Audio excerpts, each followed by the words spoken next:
Folks, it's time to plant our pumpkins. That's right, we're planting pumpkins ahead of our tomato plants. This is the bed we've prepared. We've got the mulch down. It's been inoculated, biostimulants all over it. And look at this, we've even put out a couple of stepping pads. First time in how many years that I've been here, I've actually put a pad down so I can get in here and garden. And that's a great way to do it because you don't want to be stepping all over your composted mulch area because you're compacting the soil. Work on one area, you're not planting in that area, put your little timber piece of wood down there or even a roof tile if you have and step on that space there. That way the remaining parts of the soil remain fluffy. So time to plant. Well, remember these folks, we actually had to repot these because they were looking really sick and tired and yellowing off. They were in little tube stocks. Now they've come on really well. Have a look at that. It's kicking on. They did have a little bit of weathering going on at the bottom. They're the old leaves, but we salvaged them. We've got them kicking on really well. And the one we thought was going to die, well, it did exactly that. It's gone to heaven. So we're going to put a wrinkled butternut. Haven't grown one of these before. It's a crease skinned long storer, so that's good because we expect to get lots out of it. Now this one here is a Rouge Vif de Tampere. Now this is Cinderella pumpkin, popular for soups, prolific cropper, very old heirloom variety. Looking forward to that one there. What else can we put in? Maybe we can re-salvage this one. It's got a little bit of yellowing going on. This is a Musquet, I can't pronounce that, Musquet de Provence. It's a majestic heirloom, large and flat ribbed, and it looks exactly like that. You can't see the photo, but when we start harvesting, you'll get to see them then. I'm thinking about putting 4 in there. Hello, Cara. Which one? Let's get this one here. We're going to plant 4 in here. So we're going to put this one in here. This is the Kakei. It's a hollis seed, so it's great to make your own pepitas. So it's a little bit of a compact plant, that one there. Now we're going to stick one on that side there. And companion planting is vital as well, folks. So pumpkins do well. Don't worry about the potatoes, but they will do well with nasturtiums, marigolds. So we warn off all the nematodes in the soil. And we can put some corn in here as well. Look at that, a spotted irrigation.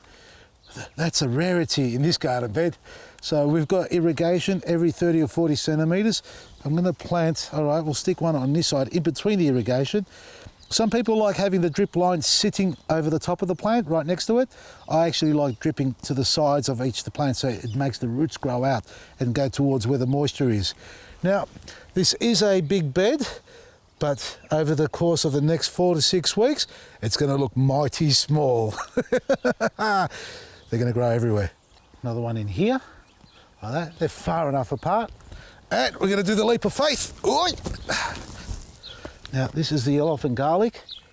I think we're going to pull you out because you're broken over there. Oh, you're not going to come out. I'm going to have to dig you out. All right, and the other one's going here. Pumpkins love lots of heat, folks, lots of sunlight, and that's what we're going to give them right in this space. Now, this bed here was dry and dusty. This is the sandy loam underneath. Look at it, it's moist. We've had the drip system on only for about 4 or 5 hours the first time, and we've turned it off since. We've mulched over the top, composted it, and this is what we've got now to play with. So we've got a blend going on in here, and over time, the good organic nutrients that are sitting on top are going to weep their way through down to the base. So what we're going to do is plant it nice and deep to cover the roots properly, and then let the plant travel all over the place. Let's have a look at the root system. Look at that. How healthy is that? It's already kicked on beautifully. That's in our planting mix. That's what you want to see, a strong, healthy plant. It's sandy loam at the bottom. You don't have to put anything in it because it's already got its composted soil around it. We're just going to backfill it, fill in the gaps, press it down, and then mulch all the way around it. And you can see the mulch is nice and hydrated. Drip line's just there, and the other one's just there. Look at that, almost in between the two. Perfect. Water's over there, yet the moisture's in the middle there. So it's telling you the drip system's working. And we've got to remember what this one is. Leave that there. I'm going to make a little chart. Is that the, I think it's called a chart.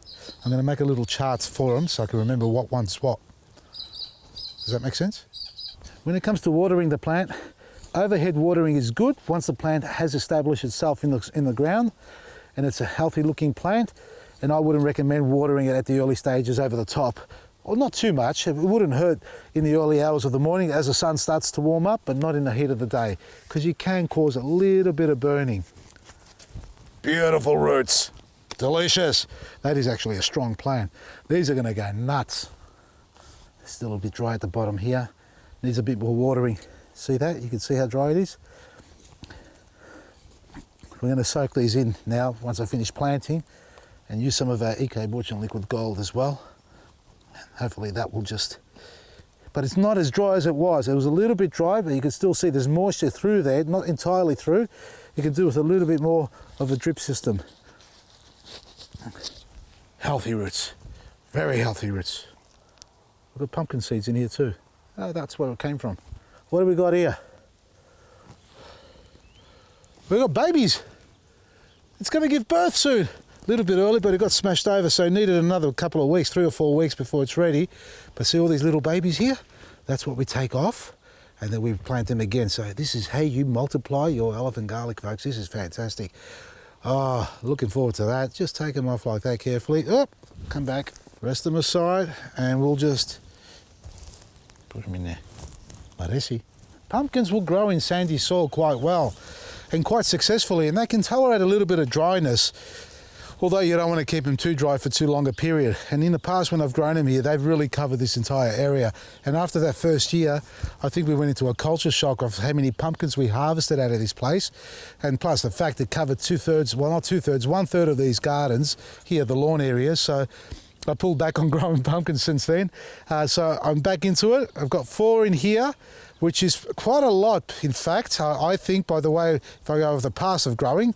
So make sure you give them lots of space when you're growing them. And if you got them in a raised bed, that's fine as well, because they'll just cascade over the sides and trail along the ground wherever they are in a garden bed. If they're on a concrete base and there's lots of hot afternoon sun on there, get a little bit of mulch and sit it on the mulch, the pumpkin fruit itself, that is. Otherwise, look after them well, liquid feed them, as I'm going to do now, and enjoy your pumpkins.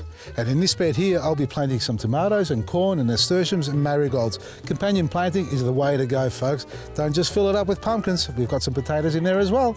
Maresi, check out our website, vasilisgarden.com, for all the things you need every day and keep your garden looking healthy, just like this one. Really? Really? If 2 wasn't enough, we've got a 3rd one and she's ready to get involved. Get out of the garden. What's this one say? Jack be little. Jack, leave me alone. Please. Yourself. Stop. Oh, bugger you. Look at this. Beta. Sit. Down. Stay. Kara. My orange tree. Stop. Stop your tail. Come on. Come here. Yourself. Stop it. Stop. Stop. Vader, leave her foot alone. Leia, go away.